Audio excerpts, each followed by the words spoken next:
서울 성북구에 위치한 사랑제일교회 신도들 그리고 지난 주말 있었던 광화문 대규모 집회 참석자들 이들의 확진이 꼬리를 물면서 전국으로 퍼져나가고 있습니다. 그런데도 정광훈 목사를 비롯한 사랑제일교회 사람들은 정부가 무차별 검사, 잘못된 검사를 하고 있고 종교를 탄압하고 있다 이렇게 주장을 하고 있습니다. 나아가 순교할 각오로 교회를 지키자 이런 말까지 하고 있는데요. 자, 이런 상황 어떻게 봐야 할까요? 이 기독교계 원로시죠. 손봉호 고신대 석좌 교수 연결해서 말씀 들어보도록 하겠습니다. 나와 계시죠, 교수님? 네, 안녕하십니까. 네, 안녕하세요. 자, 이분에 대한 어떤 질문부터 좀 드리도록 하겠습니다. 정광훈 목사, 이분의 행태 어떻게 평가하세요, 교수님? 그러게요. 우리 기독교의 입장에서는 참 난처한 그런 활동입니다. 네. 그러나 뭐 일반적으로 말해서 그는 그 종교 활동, 기독교 활동을 한 것이 아니라 네. 정치 활동을 한 것이라고 생각을 합니다. 그래서 이 사랑제일교회가 감염의 확산의 그 원인이 혹은 뭐 진원지가 된 것에 대해서 물론 기독교 이름으로 이루어졌기 때문에 또 교회이기 때문에 또 목사가 했기 때문에 참 우리 기독교가 미안하고 죄송하기는 합니다만은 네. 그러나 이 교회의 문제에 대해서는 이게 종교적인 활동의 결과라고 보지 마시고 아주 극보수 정치 활동의 결과라고 보아주셔야 그게 더 정확하지 않나 그렇게 생각합니다. 그러면 결국은 정광훈 목사는 정치 활동을 위해서 교회와 목회 활동을 이용하고 있다 이런 말씀이신가요? 뭐 그렇게 봐야죠. 네. 아, 그래요. 알겠습니다. 자, 그 순교라고 하는 단어까지 등장을 시켰는데요. 이 순교라는 단어가 지금 등장을 하는 게 맞습니까, 교수님? 예, 그건 순교라는 단어를 오용한 겁니다. 예. 순교라는 건 기독교의 신앙 자체 또 기독교에서 가장 기본적인 교리를 수호하기 위해서 목숨을 바치는 것을 뜻하는데 네. 그 정광훈 씨의 정치 활동은 엄격한 의미에서 기독교적이라고 할 수가 없습니다. 그래요? 왜냐하면은 예. 그를 추종하는 사람들 가운데 비기독교인이 상당히 많아요. 아, 예. 그게 기독교적 정치 활동이었다면 비기독교인이 그게 그 따를 이유가 없지 않습니까? 네네. 그러니까 기독교인 가운데 그 정광훈 씨의 정치 활동에 동조하는 사람도 있고 비기독교인들 가운데도 동조하는 사람이 있으니까 예. 이건 기독교적 정치 활동은 아닙니다. 예. 그저 정광훈 씨의 독특한 아주 보수 정치 활동이라고 보는 것이 옳습니다. 지금 독특하다라는 표현을 쓰시는데 그럼 정광훈 목사는 왜 이렇게 정치의 한가운데로 뛰어들었을까요? 예, 그건 뭐 본인의 선택이죠. 예. 지금 한국 교회가 일반적으로 조금 이 반공 전통이 있습니다. 그건 어떤 말씀이세요? 그게 이제 우선 뭐 이 공산주의라는 것은 무신론이고 네. 또 6.25 전쟁 때에 기독교인들이 상당히 많이 참 순교를 당했어요. 예. 그리고 또 상당수의 기독교인들이 북한에서 넘어왔습니다. 네네네네. 이런 역사적 그 배경 때문에 한국 교회가 조금 이제 반공적인 그런 사상이 깔려 있는 데다가 지금 정부가 그들이 보기에는 북한에 대해서 너무 관용적이다. 예.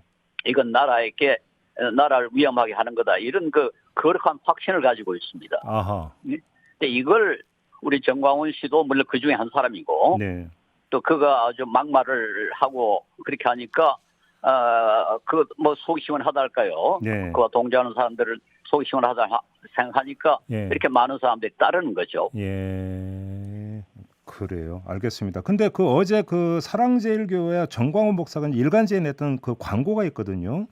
네. 근데 이 광고 내용 중에 한국 교회를 향해서 던진 말도 있습니다. 그러니까 정부가 교회 책임, 예배 책임인 것으로 몰아가는 것을 그냥 두 눈 뜨고 당하고만 있을 것인가? 교회가 단결해서 정부에 대처해야 되는 거 아니냐 이런 주문인데요. 어떤 말씀 주시겠습니까?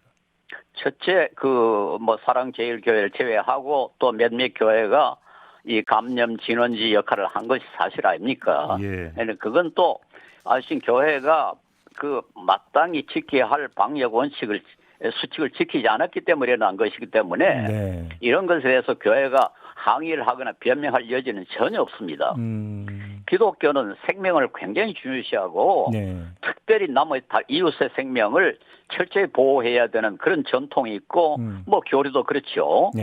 그렇다면은 하여튼 어떤 그 잘못을 저질렀든지 간에 다른 사람의 이웃의 생명에 위험을 가했다면은 네. 이건 전혀 이 기독교의 원칙에 어긋나고 그리고 그런 식으로 드리는 예배를 하나님이 절대로 기뻐하지 않습니다. 예. 하나님은 다른 사람의 생명을 보호하기 위해서 다른 방법으로 예배 보는 것을 훨씬 더 기뻐하시지. 네. 꼭 모여가지고 찬송을 부르면서 사람의 그 생명의 위험을 가하는 그런 예배를 받아주실 이유가 없습니다.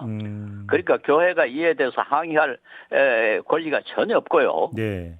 그리고 더군다나 사랑제일교회 때문에 한국교회가 정부에 항의할 이유는 전혀 없습니다. 왜냐하면 아까도 말한 것처럼 그 교회 활동은 종교 활동이기보다는 정치 활동이니까요. 알겠습니다. 지금 그 교수님이 그 유튜브로 뭐 이 최송환님, 송물님 이런 분들이 지금 주고 있는 질문이 뭐냐면, 그럼 도대체 그동안 왜 그러면 그 기독교계는 침묵했고 그냥 뒀느냐 이런 질문을 주고 계시는데요. 어떤 말씀 주시겠어요? 예, 뭐 그 아주 뼈 아프게 받아들여야 되고 네. 저는 사실은 뭐 초기에 조금 그 비판을 한 사람 가운데 하나입니다. 네네. 그런데도 불구하고 그동안에 기독교가 기독교의 뭐 주류가 침묵을 지킨 것에는 이제 몇 가지 이유가 있는데요. 예. 하나는 좀 죄송한 말씀이지만은 상대하기 싫다. 아, 예. 이분이 그 막말을 너무 많이 하고 좀 거치게 행동하니까 예. 어떤 일에서 좀 상대하기에 막 격이 맞지 않는다 할까요? 좀 무시하자. 오히려 상대하는 게 오히려 키워주는 거다 이런 거죠, 그러니까. 맞습니다. 예, 예, 그런 생각을 가진 분들이 많고 또 하나는 이분이 워낙 그 우파적인 정치적 이념을 가지고 있기 때문에 이분을 비판하는 것은 좌파란 뜻이다. 이런 인상을 또 주는 겁니다. 예. 그러니까 기독교계 그 상당히 중요한 지도자들은 사실 이 정치적 이념에 말려 들어가기를 싫어하거든요. 네네네. 예, 그러니까 괜히 이분을 그 비판해가지고 자기는 뭐 의도하지 않게 좌파라는 그런 그 욕을 먹기가 싫다. 이게 작용하죠. 저는 그동안에 뭐 그분 한번 비판했다가 완전히 용공 좌파가 돼 있습니다. 아, 진짜로 그 교수님께서 지난해에 정광훈 목사를 향해서 부끄럽다, 목사직 그만둬라 이렇게 말씀하신 적이 있다면서요. 예. 그리고 나서 그렇게 공격을 많이 받으셨어요, 그 다음에? 그 때문에 1년 내내 저는 아주 용공 좌파로 지금 몰리고 있어요. 아, 그래요? 그러니까 다른 그 점잖은 목사님들이나 뭐 좀 그래도 존경받는 지도자들이 저처럼 그렇게 욕먹기를 원하지 않죠. 그래서 뭐 건드리지 않고 그대로 있는 겁니다. 예. 근데 이제 어떤 연유인지는 알겠으나, 근데 결국 이런 부정적 이미지가 교계 전체로 지금 이제 확산이 되고 있는 거 아니겠습니까? 그렇습니다. 결국 이제 이번 사건이 터지니까 교계에서도 야 이거 좀 큰일 났구나 이렇게 이제 인식을 하고 있는 거죠. 어떤 의미에서 코로나19는 이 정광훈 씨에게 치명적입니다. 즉 교계나 사회가 그동안에 조금 참고했던 것이 이번에 뭐 너무 분명하게 잘못한 것이 드러나니까 이제 화가 좀 난 거죠. 그러니까. 그래서 교회 연합회입니까? 거기서도 며칠 전에 이제 그 대국민 사과 성명도 내고 또 정광훈 씨에 대한 비판 그런 성명도 내고 그렇게 했는데요. 이번 사건으로 말미암아 정광훈 씨의 이 활동은 상당히 축소될 수밖에 없지 않겠는가 그렇게 생각합니다. 알겠습니다. 좀 얘기를 좀 확장을 해서 교계 이제 전체에 대해 연결되는 얘기를 좀 질문을 드려야 될 것 같은데요. 예를 들어서 코로나 확진자가 나오고 있는 것이 사랑제일교회만은 아니지 않습니까? 그렇죠. 여러 교회에서 지금 그 감염의 통로가 되고 있고, 근데 예를 들어서 천주교나 절 이런 곳보다 유독 지금 교회에서 이런 현상이 많이 나타나고 있다. 이런 지적이 있는데 이건 어떻게 해석을 해야 되는 걸까요? 뭐 사실이죠. 사실은 이제 첫째는 우리가 핑계 댈 것 없이 교회가 충분히 이웃의 생명의 중요성을 고려해서 행하지 않았던 잘못이죠. 그건 뭐 솔직하게 모르게 인정을 해야 되고 저는 교회의 감염 사태가 일어날 때마다 정말 얼마나 부끄러운지 모르겠어요. 하여튼 뭐 땅으로 기어 들어가고 싶어요. 우리 잘못했습니다. 그러나 이제 그다음에 우리 개신교는 또 다른 종교보다는 그 집회가 많지 않습니까? 그렇죠. 그리고 또 집회에서 그 조금 찬송을 열심히 부르고 그런 게 다른 종교보다 좀 많습니다. 네네. 그러니까 이제 그걸 정말 감안해가지고 조심을 했어야 되는데, 그리고 또 상당히 대부분의 교회는 그걸 조심을 하고 네. 큰 사고를 일으키지 않습니다. 네. 그런데 교회가 워낙 많다 보니까, 그리고 그 중에는 조금 이런 것에 대해서 정말 좀 신경이 묻은 사람 지도자가 있어가지고 그만 열정에 취해가지고 그 뭐 마스크도 안 끼고 고성으로 찬송을 부르고 음식을 먹고 하다가 이제 이런 현상이 벌어졌거든요. 예. 그러니까 이건 뭐 결과적으로는 기독교의 책임이죠. 근데 교수님 바로 이 지점에서 이제 그래서 이제 그 방역 당국이 집회 금지 명령을 내렸잖아요. 그러니까 네. 그런데 문제는 지금 한국 교회 연합 같은 곳에서는 소속 회원들에게 예배 금지 명령을 받아들일 수 없다. 생명과 같은 예배를 멈춰서는 안 된다. 이런 문자를 보냈다는 거 아니겠습니까?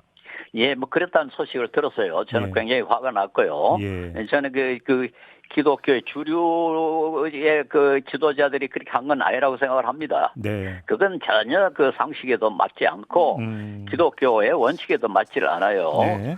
우리 하나님이 어떤 예배를 기뻐하시는가를 생각해 봤을 때 생명의 이웃의 생명을 보호하는 그쪽을 기뻐하시지 그걸 위험에 빠뜨리는 것을 기뻐하실 이유가 없거든요. 네. 그리고 꼭 같이 모여가지고 찬송을 불러야 하나님이 그 예배를 보신다. 그런 건 기독교의 원칙에 맞지 않습니다. 온라인으로 예배 드려도 얼마든지 좋은 예배가 될 수 있고, 그럼요. 중요한 건 우리의 정성이지. 네네. 그런 형식이 아니거든요. 예. 지금 7596님이 문자를 주셨는데 이제 지난 일은 접어둔다 해도 기독교 단체에서 앞으로 어떤 계획을 가지고 계신지 알고 싶네요라는 문자를 주셨는데요. 결국은 네. 그 교회의 공공성을 어떻게 회복할 것이냐가 이제 과제일 것 같고요. 그러면 지금 그렇습니다. 이 타이밍에 사실은 어떤 교계 좀 지도자분들이 좀 나서서 한 목소리를 낸다든지 이런 게 좀 필요한 거 아닌가요, 교수님?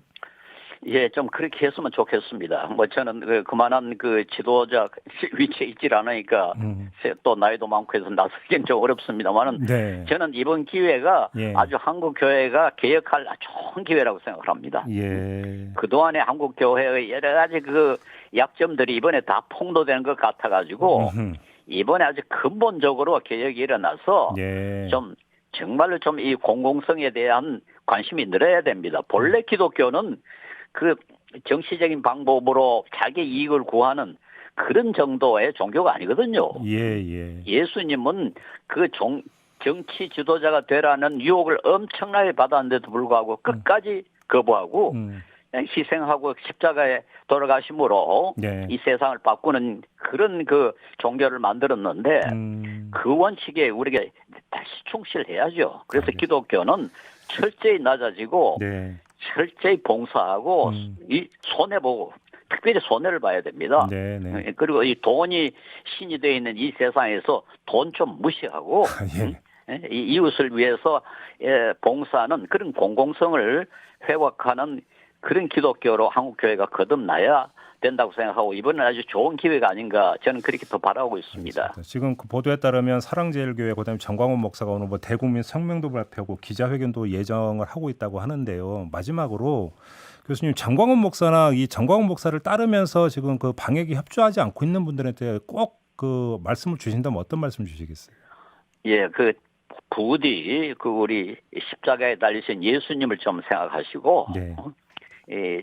이 정치적인 방법으로 세상을 바꾸겠다는 망상은 절대로 기독교가 하면 안 됩니다. 기독교는 손해보고 희생하고 섬기고 그렇게 해서 바꾸는 거지. 그 정치랑은 권력 아닙니까? 네. 권력으로 하는 그런 기독교와는 거리가 굉장히 멉니다. 그러니까 이번에 이게 기독교적인 원칙이라는 걸 철저히 아시고 당장 즉시 이 방역 대책에 절대적으로 좀 순응을 해줬으면 좋겠어요. 그래서 모두 검열을 좀 받고 검사를 받고 하여튼 한 사람이라도 그 억울하게 병드는 사람이 없도록 좀 앞장서 줬으면 참 좋겠습니다. 알겠습니다. 자, 교수님 말씀 여기까지 들어야 될 것 같네요. 고맙습니다, 교수님. 예, 수고하십시오. 네, 지금까지 손봉호 고신대 석좌 교수였습니다.